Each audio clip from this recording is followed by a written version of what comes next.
अभी हम चैप्टर करेंगे foreign exchange rate. Foreign exchange का मतलब होता है बाहर की करेंसी, यानी रुपी को छोड़ के जितनी भी करेंसीज हैं हमारे यहाँ, उनको हम लोग फॉरेन एक्सचेंज बोलते हैं।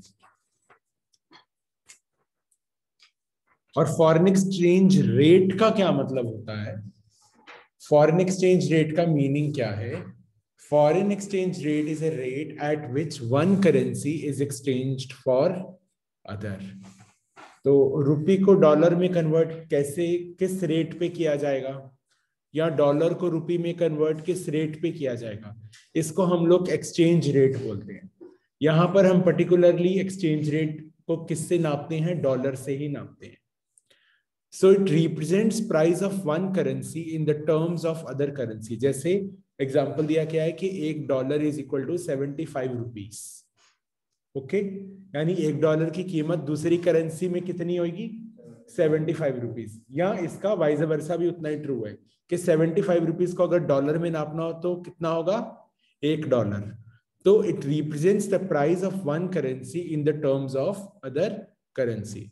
अच्छा, ये फ्लक्चुएट भी होता रहता है, कभी 75 का 80 हो जाएगा, कभी 75 का 74 हो जाएगा। तो ये फ्लक्चुएट होता रहता है। कब होता है फ्लक्चुएट? हर साल भी होता है, हर दिन भी होता है, यहां तक कि कभी कभी घंटों में भी होता है। और it is determined by the forces of demand and supply. Demand और सप्लाई ही इसको वो करते हैं। Hello, good morning.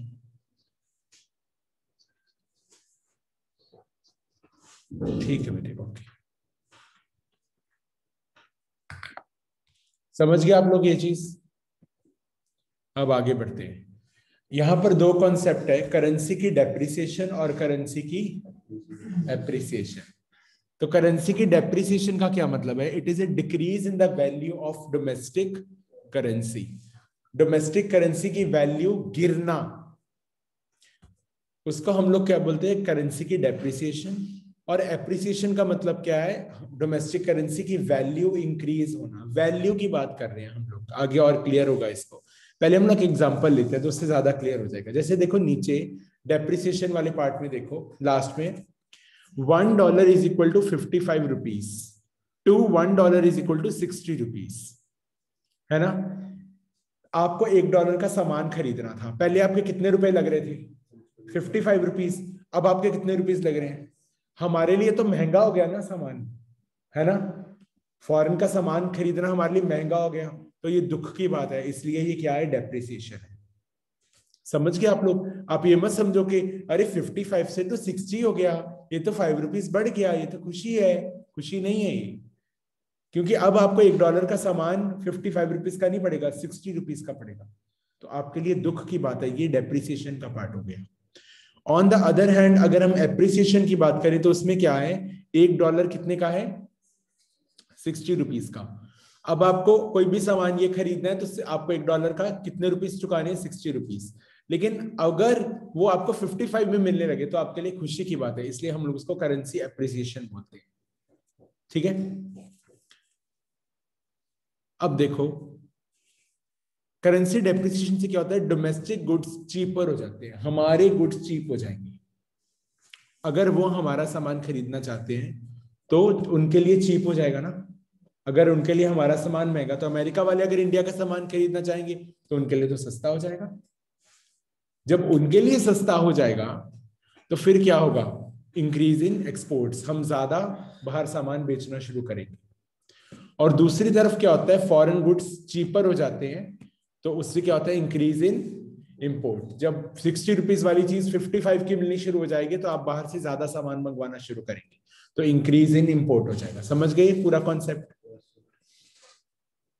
अभी हम लोग फॉरेन एक्सचेंज रेट के बारे में पढ़ेंगे, और उसमें सबसे पहले अलग अलग तरह के एक्सचेंज रेट सिस्टम्स होते हैं। ठीक है, एक्सचेंज रेट अलग अलग तरह से तय किया जाता है। यहां पर जो एक्सचेंज रेट की बात हम पहले कर रहे हैं उसका नाम है fixed exchange rate system. Okay, ध्यान से सुनिएगा, कुछ एक बार सुन लेंगे तो क्लियर हो जाएगा, फिर बुक से रीड कर लेना बाद में। यहां पर क्या है कि एक्सचेंज रेट को कौन फिक्स करेगा? गवर्नमेंट फिक्स करेगी। ठीक है, ये गवर्नमेंट का काम है फिक्स करना। फिर इससे क्या होता है, इसका मोटिव क्या है? स्टेबिलिटी लाना, स्टेबल करना। किसको? फॉरेन ट्रेड को स्टेबल करना, कैपिटल की मूवमेंट को स्टेबल करना, स्थिर करना।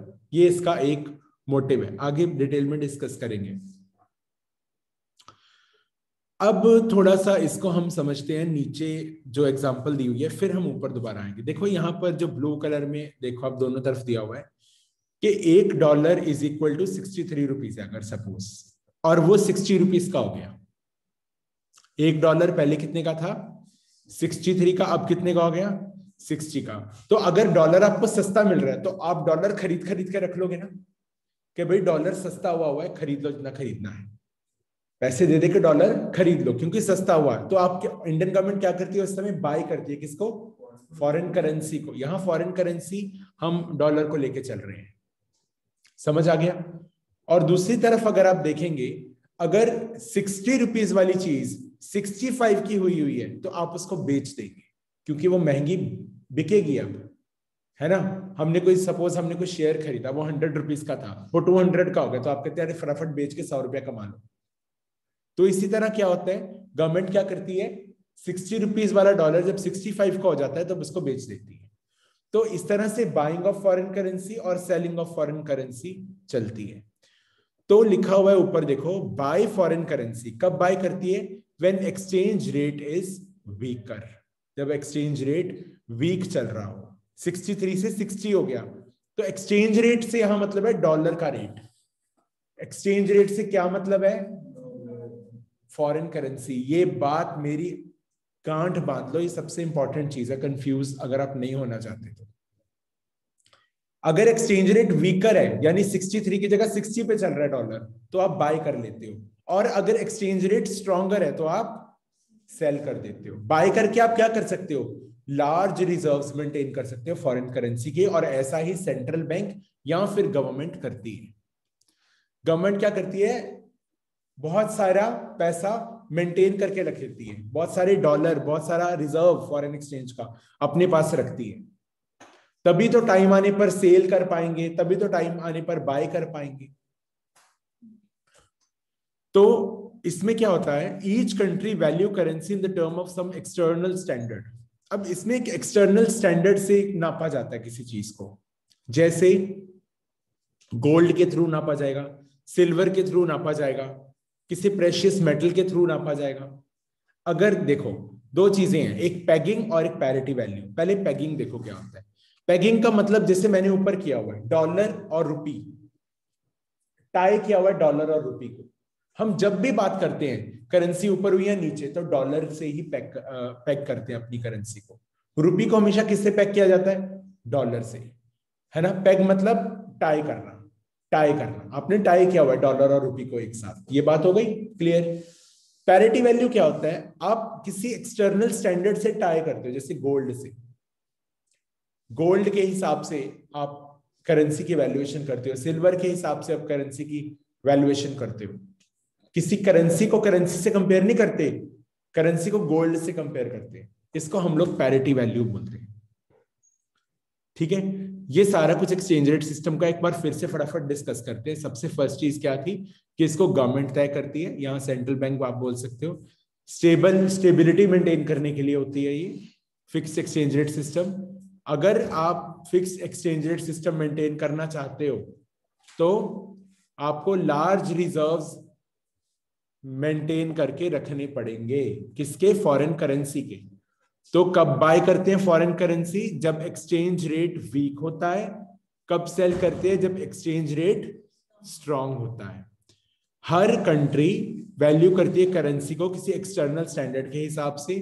वो गोल्ड भी हो सकता है, सिल्वर भी हो सकता है, या कोई और प्रेशियस मेटल भी हो सकता है। पैगिंग बोलते हो जब आप करेंसी को करेंसी से टाई करते हो, और पैरिटी वैल्यू बोलते हो जब आप किसी एक्सटर्नल स्टैंडर्ड जैसे गोल्ड, सिल्वर या किसी प्रेशियस मेटल से एक करेंसी को टाई करते हो।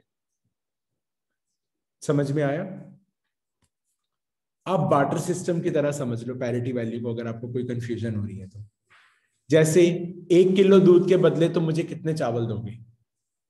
This is called external standard. Chawal is the external standard for measuring the value of doodh. समझ गए आप लोग? 1 किलो दूध के बदले तुम मुझे कितने चावल दोगे? So you are what you are doing is you are fixing some external standard. So चावल is external standard and what you are valuing is दूध. समझ गए आप लोग? और दूध को पैसों से कर दिया तो पैकिंग हो गई, टाई कर दिया अपनी किसी करेंसी से. अब आप समझ गए? नेक्स्ट है flexible exchange rate system. Flexible exchange rate में क्या होता है? वो कहते हैं जी गवर्नमेंट तय नहीं करेगी, डिमांड और सप्लाई तय करेगी कि किसी की करेंसी की वैल्यू बढ़ेगी या कम होगी. ये तय कौन करेगा? डिमांड और सप्लाई. आज के दौर के अंदर ऐसा ही सिस्टम ज्यादातर फॉलो किया जा रहा है जिसमें फ्लेक्सिबल एक्सचेंज रेट है. अब सपोज मान लो अमेरिकन प्रोडक्ट्स हमको बहुत सारे चाहिए, है ना, एप्पल चाहिए हमको, हम उधर से मंगवाते हैं. तो हम क्या करते हैं? अरे अमेरिका से ये सामान मंगवाओ, अमेरिका से वो सामान मंगवाओ, अमेरिका में ये बड़ा अच्छा मिलता है, ड्राई फ्रूट बड़ा अच्छा मिलता है, अखरोट बड़ा अच्छा मिलता है. आप वहां से सामान मंगवा रहे हो. समझ गए आप मेरी बात? तो आप क्या करोगे? डिमांड करोगे. अरे चाहिए, क्या चाहिए? अमेरिका का सामान. अमेरिका का सामान किस करेंसी से मिलेगा? डॉलर से मिलेगा. तो आपको कोई डॉलर और चाहिए, डॉलर और चाहिए, डॉलर और चाहिए. अगर डॉलर और चाहिए चाहिए चाहिए चाहिए तो डॉलर की डिमांड क्या होगी? बढ़ेगी. रेड वाली लाइन है, रेड लाइन, वो किस तरफ जाएगी? इस तरफ ऊपर जाएगी. और अगर वो ऊपर गई तो डॉलर की वैल्यू क्या हो जाएगी? बढ़ जाएगी. डॉलर की वैल्यू, एक्सचेंज रेट बढ़ जाएगा ना. तो डिमांड तय करेगी. और ऑन द अदर हैंड अगर किसी देश से आपने सामान खरीदना बंद कर दिया, बहुत सारे लोगों ने खरीदना बंद कर दिया, तो उसकी डिमांड नीचे गिरेगी. अगर उसकी डिमांड नीचे गिरेगी तो क्या होगा? प्राइस, उसकी जो एक्सचेंज रेट है वो भी नीचे गिर जाएगा. तो फ्लेक्सिबल एक्सचेंज में क्या होता है? डिमांड और सप्लाई तय करेंगे कि एक्सचेंज रेट कितना होगा. कोई देश में अगर कोई बहुत इंपॉर्टेंट, जैसे अब अरब कंट्रीज हैं, वहां से फ्यूल आता है पूरी वर्ल्ड को, इसलिए आप देखो उनकी करेंसी कितनी हाई होती है. क्यों हाई होती है? क्योंकि फ्यूल सबको चाहिए और किसी के पास है ही नहीं है, उन्हीं से खरीदना पड़ेगा.